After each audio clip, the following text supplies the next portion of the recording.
Bonjour, donc nous allons commencer notre livre à Maths C Initiation, le langage C appliqué aux mathématiques. Alors c'est un wikibook. On a terminé le cours, donc on passe aux applications. Alors dans le chapitre calcul, nous allons voir les utilitaires pour le calcul. On a vu les soustractions normales. J'ai eu des difficultés à vous expliquer la méthode. Donc j'ai choisi de trouver d'écrire un nouvel exemple pour me faciliter l'explication des soustractions. Donc on va juste récupérer le listing.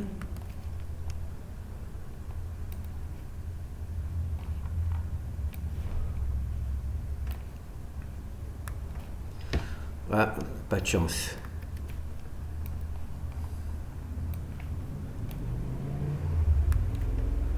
Donc je vais juste essayer, voilà, ça marche.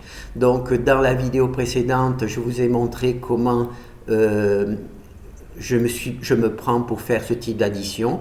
Alors la nouvelle fonction que je vous ai proposée, c'est de mettre le premier chiffre avec le premier nombre avec des chiffres qui soient supérieurs à celui d'en dessous, quand on parle colonne par colonne, c'est-à-dire ici 8, le 7, 9 est supérieur à 4, et 7 est supérieur à 5. C'est-à-dire de faire des soustractions sans retenue, donc pour s'entraîner. Donc là, je vais en prendre une autre au hasard. Donc on voit bien qu'on a un chiffre au-dessus, un chiffre en dessous, et un nombre au-dessus, un nombre en dessous. Et si on regarde colonne par colonne, le chiffre du dessus est supérieur au chiffre du dessous. D'accord? 8, 3, 8 et 6. Donc là, dans la vidéo précédente, je vous ai montré comment je m'y prends pour faire ce type de soustraction. D'accord? Et maintenant, on va simplement voir la fonction, comment je l'ai écrite. D'accord? Alors, on va commencer par le nom de la fonction. Alors, le nom de la fonction va naturellement essayer d'expliquer de manière simple ce que je souhaite. Alors, j'ai mis rand parce que je souhaite des nombres aléatoires. Je souhaite qu'il y en ait deux, donc i et j, d'accord? Donc, j'ai mis i et j et une soustraction. Pour la création de ces deux entiers, ça sera une soustraction. D'accord? Donc ça fait rand j minus i. D'accord? C'est donc une fonction extrêmement spécialisée. Je ne sais pas si on pourra l'utiliser pour autre chose. Alors là, je me retrouve bien entendu avec un gros problème, puisque quand on prend une fonction,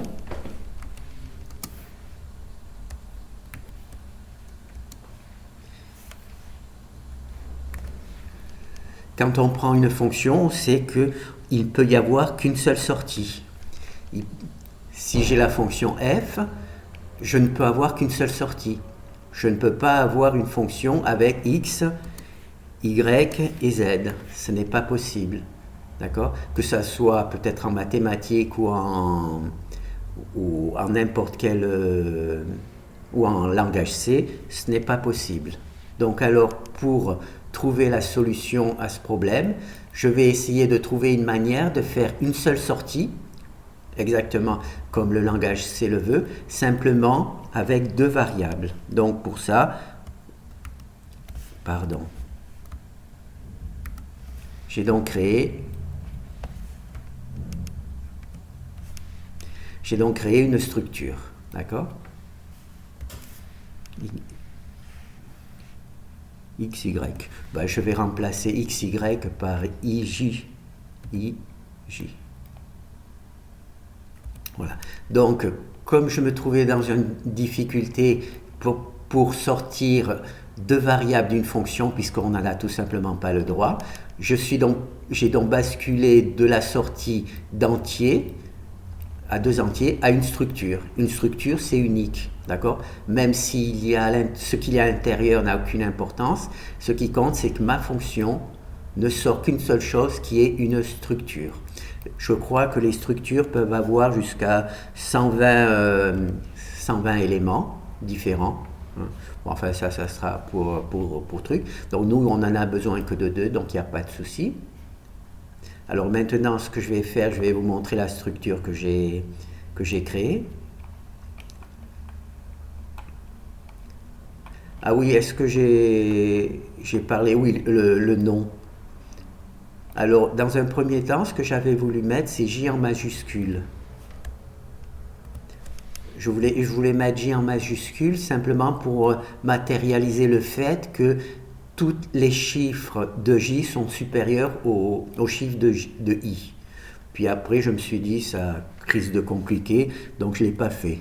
Donc ça serait une manière aussi d'avertir les gens que de mettre ce chiffre en majuscule. Et en fin de compte, je ne l'ai pas fait, comme je vous ai dit. Voilà, je ne l'ai pas fait. Donc là, j'ai créé une fonction. Le problème, c'est qu'une fonction, ça ne permet de sortir qu'une seule variable.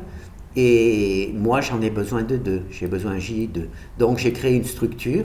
Une structure, c'est une seule variable, quelle que soit la quantité de choses qu'il y a à l'intérieur.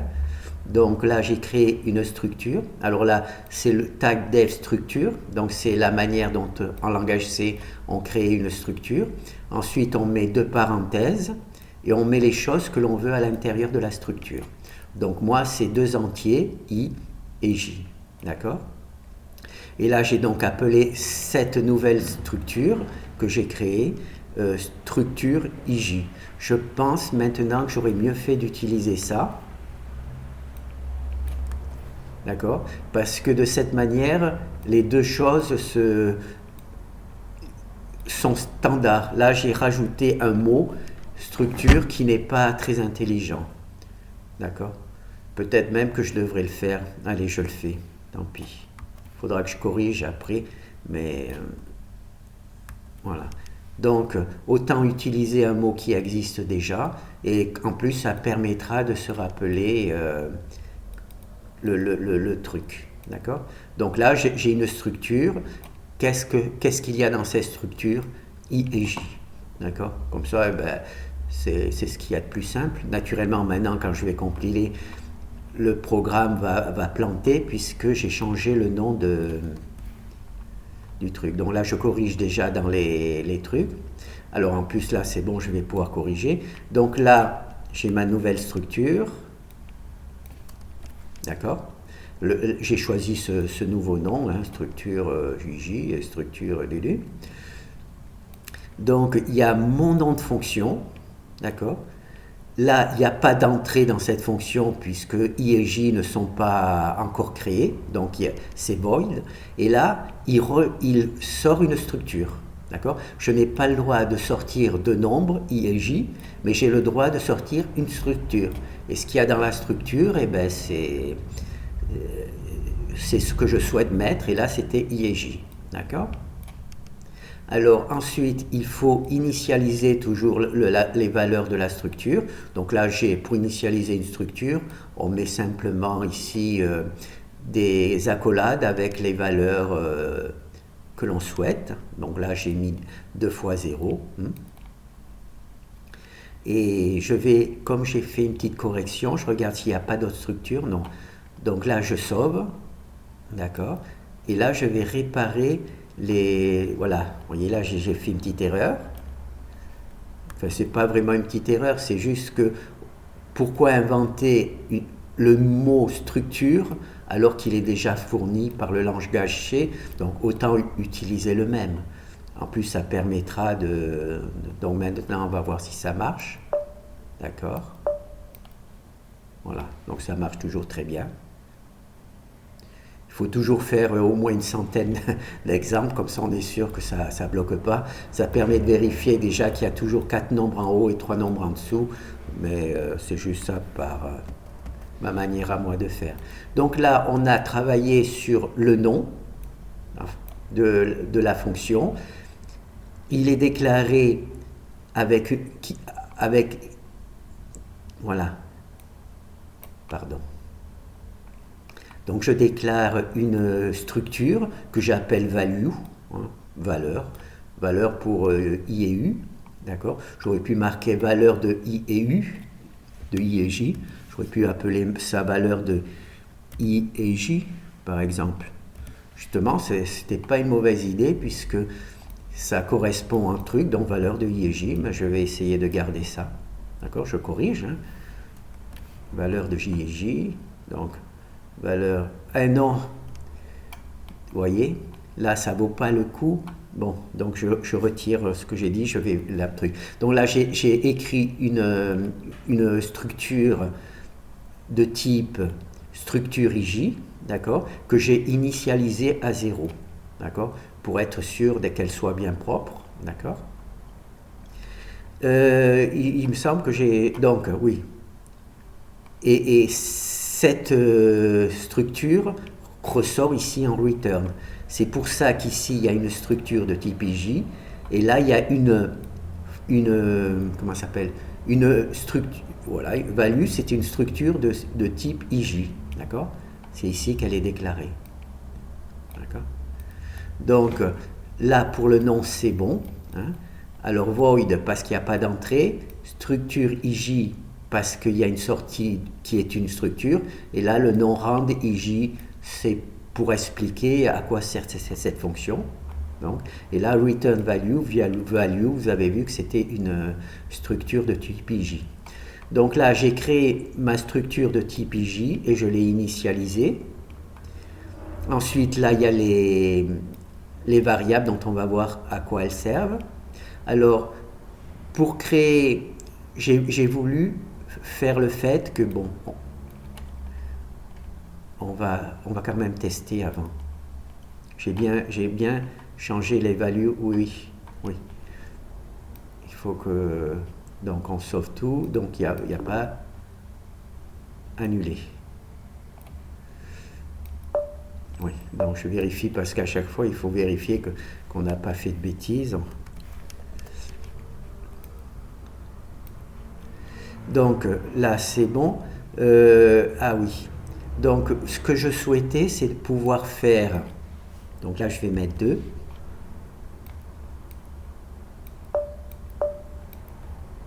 Vous voyez, là on fait des opérations de 2 chiffres moins 1 chiffre. C'est la plus petite opération que l'on puisse faire. D'accord. Là, je vais mettre 9 chiffres comme j'ai fait dans l'exemple précédent. Ici, 9. Voilà. Donc,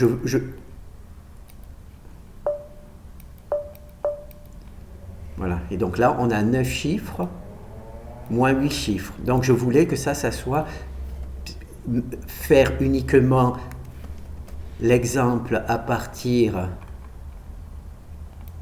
de 4 chiffres.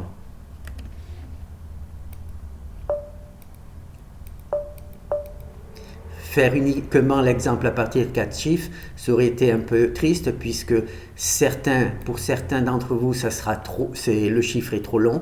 Il faudrait de 2 chiffres sur un chiffre pour commencer. Et pour d'autres, ça serait trop petit. Il en faudrait 5 ou 6 pour pouvoir s'entraîner correctement. Donc, il fallait absolument que l'on puisse contrôler le nombre de chiffres. Par exemple, là, ici, on a un chiffre magique. Alors, pour le remplacer, il faudrait par exemple faire 7, 4. On remplace ce chiffre magique par C4. Et là, il faudrait créer un define.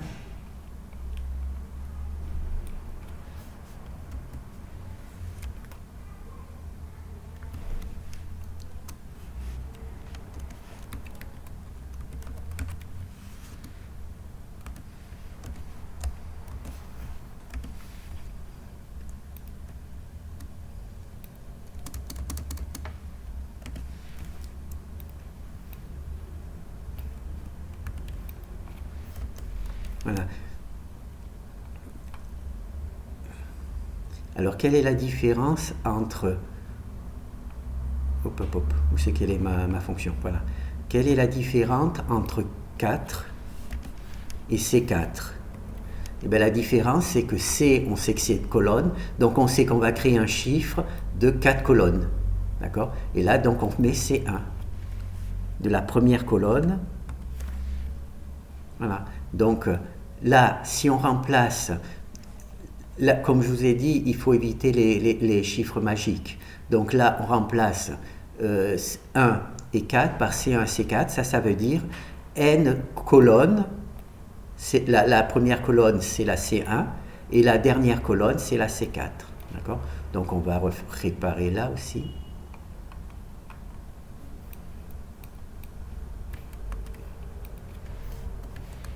Define, hop là. Define, C1. Voilà. Maintenant, on va essayer de voir si j'ai pas trop fait d'erreur. Ben, donc ça va toujours. Voilà, le fait de faire ça, ça permet de corriger.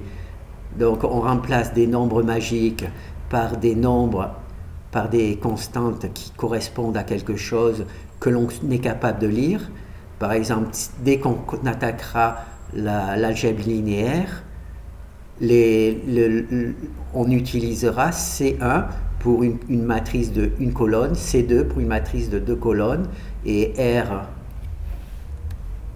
R1, pardon, bon, j'arrive pas à faire le R, bon, R1 pour des lignes pour row en anglais. Donc là, C1, c'est bien de l'avoir corrigé, remplacer le truc.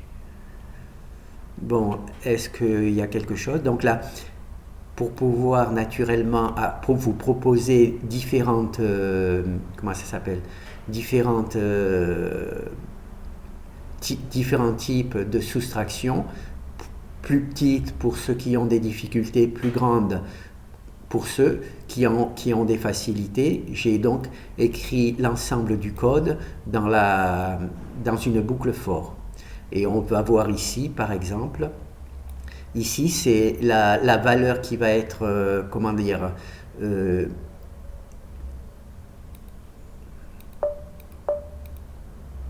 le code qui permet d'écrire ce chiffre-là.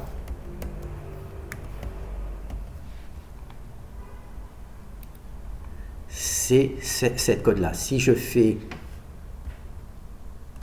tant pis, hein, je vous avais pas montré, mais enfin c'est plus facile. Si je fais ça, je me retrouve tout simplement avec des 3 chiffres par 3 chiffres. D'accord? Et si je fais ça, si je le supprime, donc ça, c'est la commande qui permet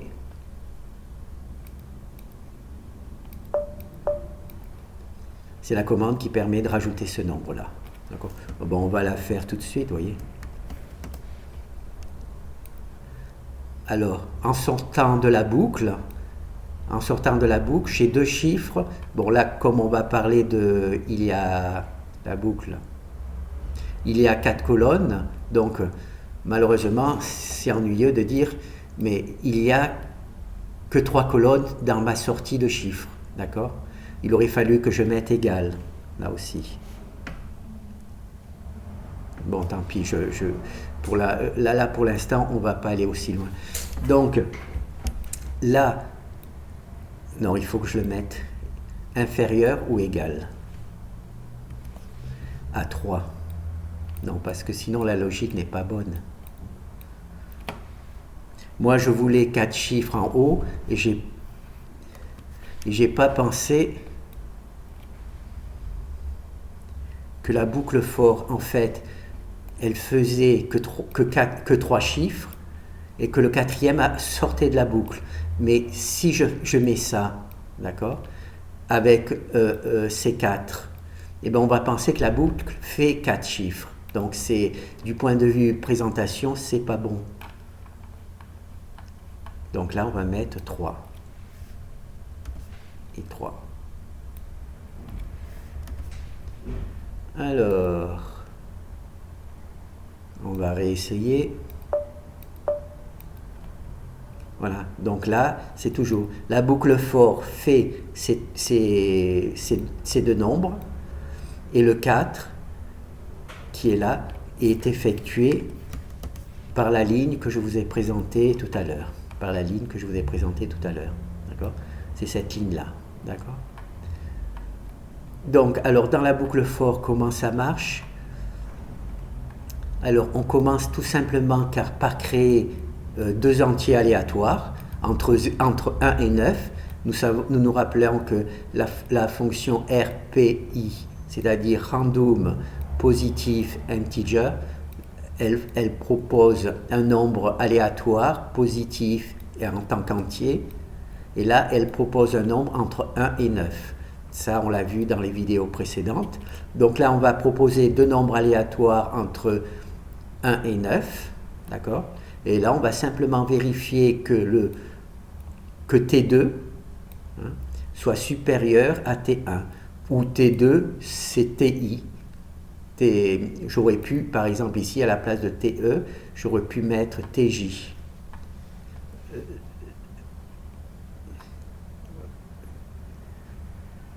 Oui, je vais mettre I. Le problème, c'est... Oui, I et J. Là, je fais beaucoup de changements. I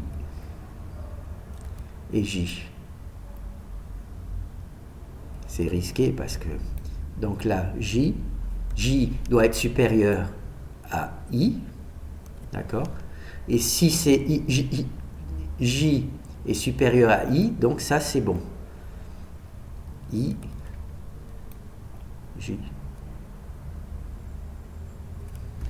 Par contre, si ce n'est pas le cas, c'est-à-dire que c'est TI qui est supérieur à J, donc là c'est le else qui est pris en compte, et dans ce cas-là, la valeur de I, c'est celle de J, on échange les valeurs, et celle de J, c'est celle de I.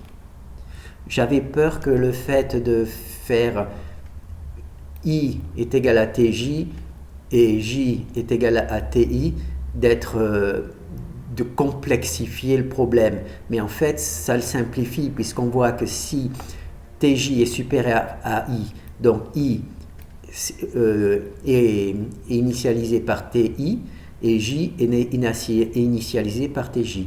Par contre, si c'est l'inverse, eh bien, là on voit bien que c'est inversé. Le I est initialisé par TJ et le J est initialisé par TI. D'accord? Donc là, comme ça permet à mettre dans le nombre value I, pardon. Donc là, j'ai ma structure. Cette structure, elle a deux éléments, I et J. Le premier élément, c'est I, et le deuxième élément, c'est J. D'accord? C'est comme ça qu'on les appelle à partir d'une structure. Donc, la valeur de I va être égale à TI. On va rentrer le premier. La deuxième, et là, on va rentrer le J. D'accord? TJ. D'accord? Alors, au départ, M est égal à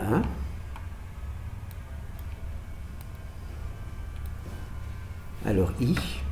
Non, je vais carrément marquer TJ.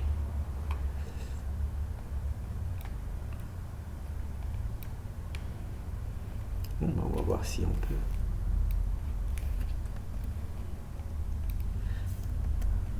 Ah, peut-être qu'on prend les deux. Ça sera autant. Comme ça, on fait les deux en même temps. Comme il y a la même... voilà.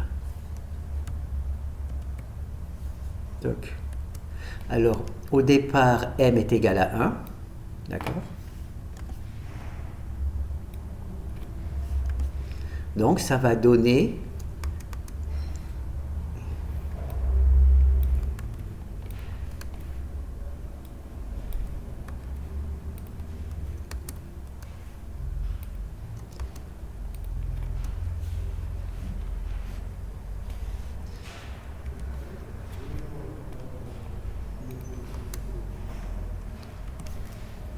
Par exemple, 2 et J3, d'accord?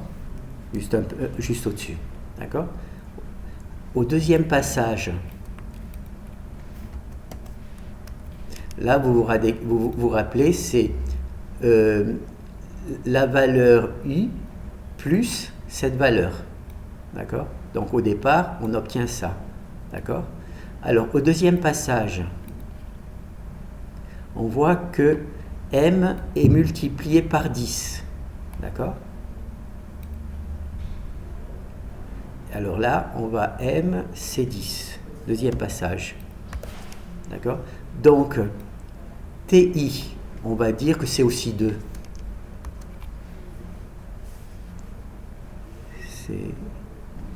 Alors, au deuxième passage, c'est une addition. D'accord? Donc, on met plus. Là, c'est aussi 2. C'est pour simplement. Mais c'est 2, ti, c'est 2. D'accord? Mais multiplié par 10. Donc, c'est 10. Pardon. Voilà. C'est multiplié par 10. D'accord?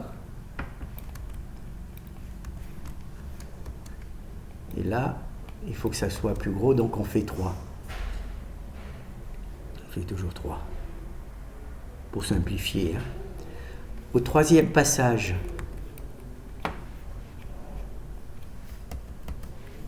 d'accord? Là, on est au troisième passage.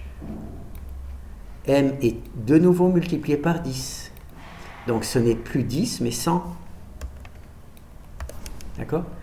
Et là, au troisième passage,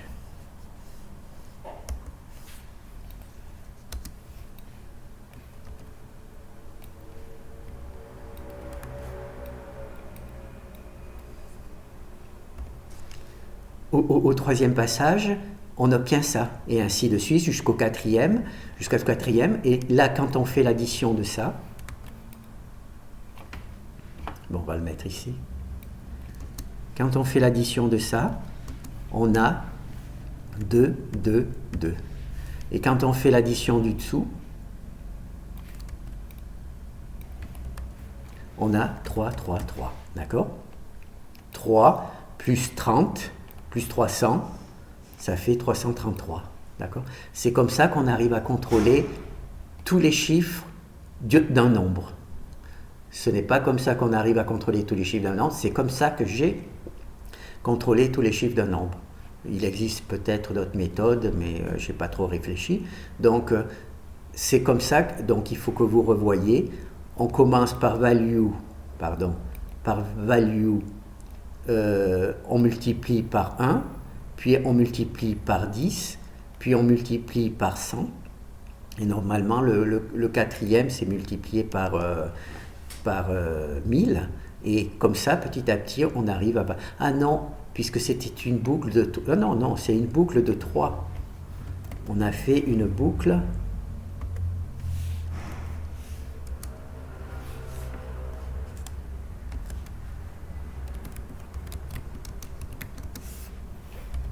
Vous avez vu 3 colonnes, 3C, de 3 colonnes. Voilà, comme ça, ça vous rappellera à Z.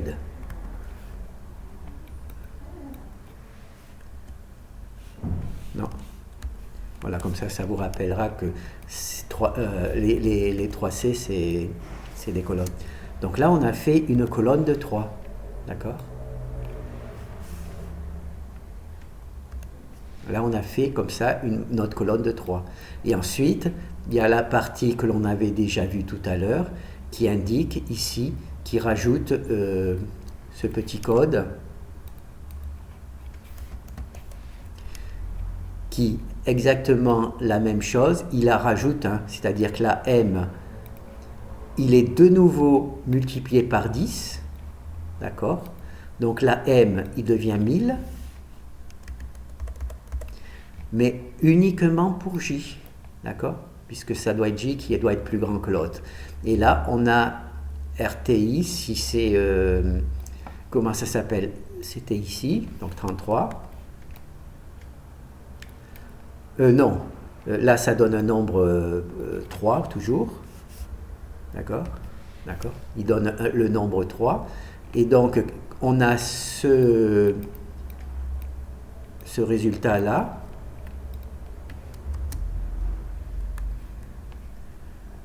C'est dommage que je n'ai pas réussi à tout avoir.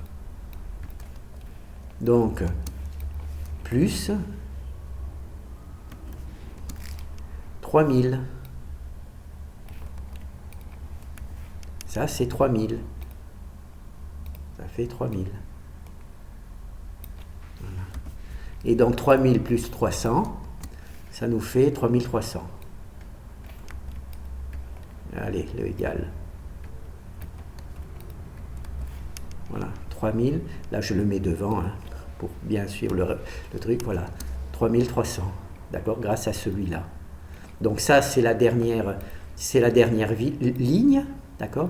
Là, m est de nouveau multiplié par 10, ce qui me facilite bien la chose, puisqu'en sortant de la boucle, m a été incrémenté de 10. Hein, on a multiplié par 10, et donc je peux mettre la valeur ici. D'accord. Alors j'ai dit qu'en règle générale, il ne faut pas utiliser les variables qui sont dans une boucle, puisqu'elles ne sont que dans la boucle. Mais là, comme ce n'est pas une variable de contrôle, hein, j'ai décidé de l'utiliser de cette manière. Mais en règle générale, quand il y a une variable qui est dans une boucle, vaut mieux éviter de l'utiliser. Mais là, c'était la facilité, puisque à la fin de la boucle, elle était encore multipliée par 10, et c'est justement ce dont j'avais besoin ici. D'accord?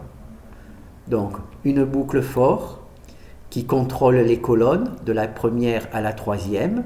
D'accord? La quatrième est rajoutée en dehors de la boucle. Le J avec 4 chiffres, le quatrième chiffre, il est ici. D'accord? Le chiffre des milliers, hein, ce n'est pas le premier des unités, le chiffre des milliers. Donc là, on crée deux valeurs aléatoires entre 1 et 9. Ça, c'est les fonctions qui le font. On vérifie si TJ est bien supérieur à TI, puisque ce que l'on veut, c'est que le nombre entre 1 et 9 de TJ soit supérieur au nombre de TI. Si c'est le cas, on l'introduit dans la variable value I et value J, d'accord? Comme ça, on a notre truc. Ici, le M permet de contrôler si c'est les unités, les dizaines ou les centaines qui vont être rajoutées grâce à cette petite subterfuge.